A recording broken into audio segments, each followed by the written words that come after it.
নমস্কার বন্ধুরা, কেমন আছো সবাই? আশা করি ভালো আছো, আর আমিও খুব খুব খুব ভালো আছি। তো এখন আপনাদের সাথে যে ভিডিওটা আমি শেয়ার করছি, এই ভিডিওটা হচ্ছে চন্দ্রকোনা টাউনের নবকুঞ্জের মেলার ভিডিও।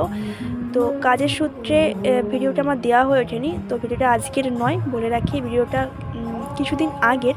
তো কাজের ব্যস্ততার জন্য ভিডিওটা আপনাদের সাথে শেয়ার করে উঠতে পারিনি। তো ভিডিওটা শুরু করেছিলাম যখন দুপুরের সময়, যখন ঠাকুরকে ভোগ নিবেদন করা হচ্ছিল সেই সময়।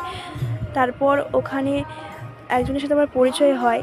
তো মেলার প্রসঙ্গে আমি যখন তার কাছে জানতে চাই, সৌভাগ্যক্রমে তিনি আমাকে সেই বিষয়টা সম্পর্কে খুব সংক্ষেপে খুব সুন্দরভাবে তিনি আমাকে সমস্ত বিষয় বলেছেন।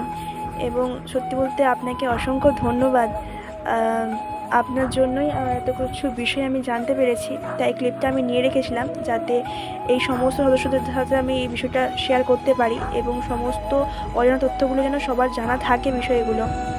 তাই ভিডিওটা প্রথম থেকে শেষ অবধি অবশ্যই দেখো, কাহিনিটা অবশ্যই শোনো, আর যদি ভালো লেগে থাকে অবশ্যই লাইক কমেন্ট শেয়ার করো।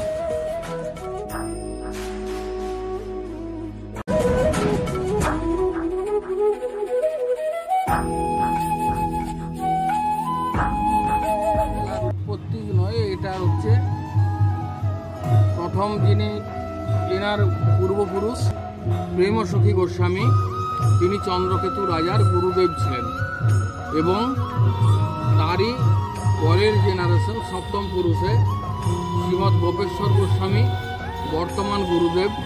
1357 সাল থেকে তিনি 3 বার নবকুঞ্জ করেছিলেন।